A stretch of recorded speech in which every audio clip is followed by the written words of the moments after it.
Bom dia, um feliz dia. Hoje é dia 11, sexta-feira, chegamos aí no final da semana. Espero que você tenha conseguido aí meditar na palavra de Deus. Essa semana nós estudamos sobre o fundamento de Gênesis. Então nós vimos aí que para que possamos entender e compreender o livro lá de Apocalipse, é necessário que a gente tenha uma parte introdutória.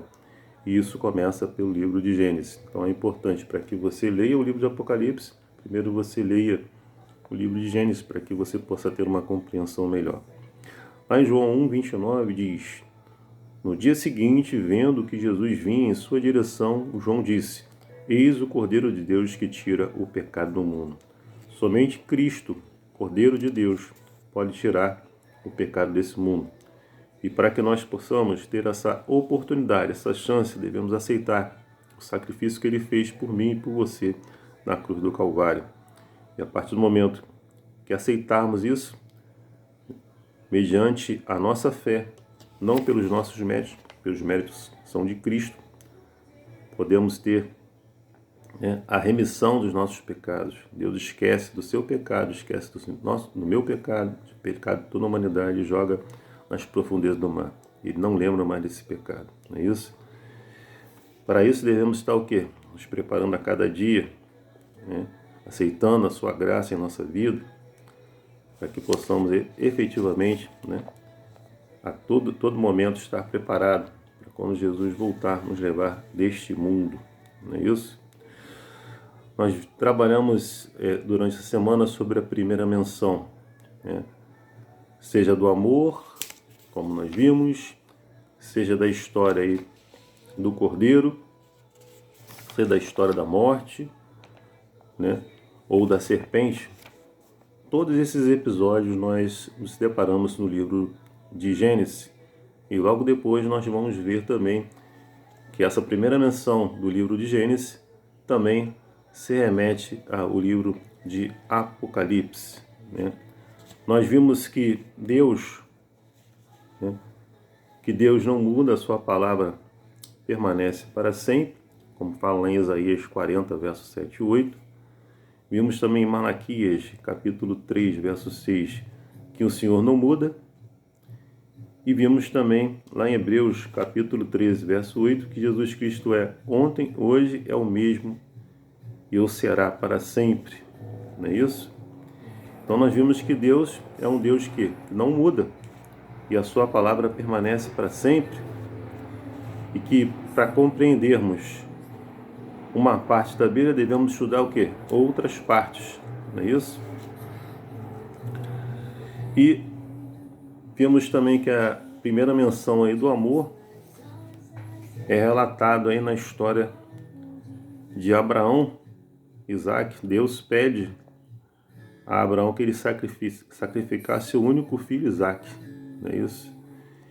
Ele poderia ali muito bem dizer não, é seu único filho, mas ele se doou, ele se entregou, ele foi submisso e obedeceu, porque ele tinha uma conexão com Deus.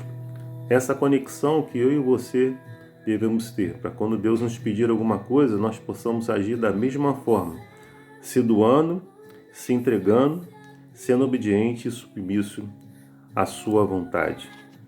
Então, nessa primeira menção de amor é relatada lá em Gênesis capítulo 22. E depois, a questão do cordeiro, quando Isaac está ali preso ali para ser sacrificado, ele pergunta: onde está o cordeiro para ser sacrificado? E Abraão chega e fala: Deus proverá. Então a primeira menção do cordeiro também é relatado aí em capítulo Gênesis, capítulo 22, não é isso? Então nós vimos que tanto o amor quanto o cordeiro é relatado aí em Gênesis 22, pela primeira vez. Então na Bíblia, tanto na história de Isaac, Abraão estava disposto a oferecer seu filho em sacrifício. Isso aí prefigurava aí o amor de Deus pela humanidade, quando Deus ofereceria o seu único filho para morrer por mim, por você e por toda a humanidade. Não é isso? Nós vimos também na história de Isaac, né? Onde o cordeiro é providenciado ali para morrer em lugar do seu filho. Vimos que essa história prefigurava aí o que Deus iria fazer, entregando seu filho para morrer por nós, para substituir a cada um de nós. E vimos também lá no Êxodo, onde um cordeiro é sacrificado também, o seu sangue é colocado nos portais para que a morte passasse e não matasse ali os primogênitos. Então, tanto na história de Isaac quanto na história de Êxodo, Deus providenciou o quê? O cordeiro, que morreria no lugar tanto de Isaac quanto no lugar dos israelitas. E esse animal, ele representava o verdadeiro cordeiro de Deus, e Cristo Jesus, que viria para substituir a cada um de nós, morreria em nosso lugar. Isso é o que a palavra de Deus diz para mim, para você e para cada um de nós, né?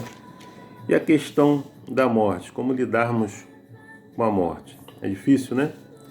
Mas Cristo diz, né, na sua palavra,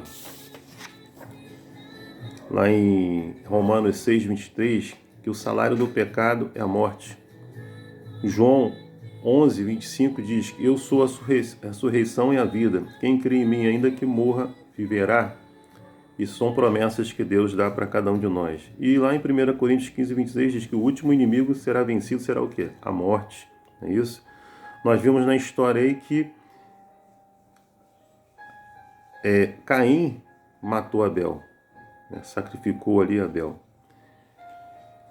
E Abel deu aquilo que Deus pediu a ele.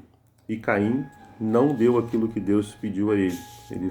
Ele deu aquilo que ele achava que deveria dar.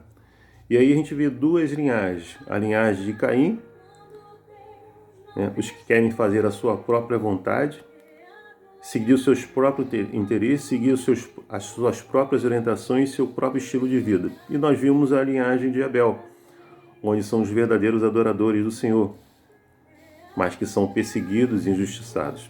De qual lado você quer estar? Do lado de Caim, que quer seguir a sua própria vontade, seus próprios interesses, ter o seu próprio estilo de vida, ou do lado de Abel, que são os verdadeiros adoradores, mas infelizmente são injustiçados e são perseguidos? De qual lado você quer estar? Nós vimos também que nós estamos vivendo um grande conflito entre o bem e o mal. Do lado, Deus e seus anjos, do outro lado, Satanás e seus anjos. Satanás conseguiu aí enganar uma terça parte dos anjos, enganou os nossos primeiros pais, veio este mundo e o pecado entrou e a morte também. E agora ele quer, como ele já está derrotado, ele quer derrotar você e a mim. Quer que você e eu tiramos o foco de Jesus, não é isso? E quer se enganar. Ele vai utilizar de todos os artifícios possíveis para te enganar, enganar a mim, enganar toda a humanidade. Porque pouco tempo resta a ele. E ele quer que você também se perca. Perca a salvação e perca também a vida eterna em Cristo Jesus. Fique atento a isso. Muitas religiões lidam com as ideias sem se preocupar com a história. Já a religião cristã está alicerçada em eventos históricos. A Bíblia é o registro das interações de Deus com a humanidade na história. Ao estudarmos milhares de anos dessas interações, aprendemos sobre o caráter imutável de Deus. Quando estudamos informações transmitidas pela mente de Deus, um Deus infinito, percebemos que nunca esgotaremos um assunto. O Apocalipse foi escrito para alicerçar a igreja em sua mensagem histórica para todos os tempos. O Apocalipse é um livro sobre o futuro, sobre o passado, projetado para nos fortalecer a fé, para que não sejamos levados pelo desejo de buscar originalidade. Bom, que Deus te abençoe e te dê aí uma sexta-feira abençoada para você e para sua família. É meu desejo, minha oração. Amém.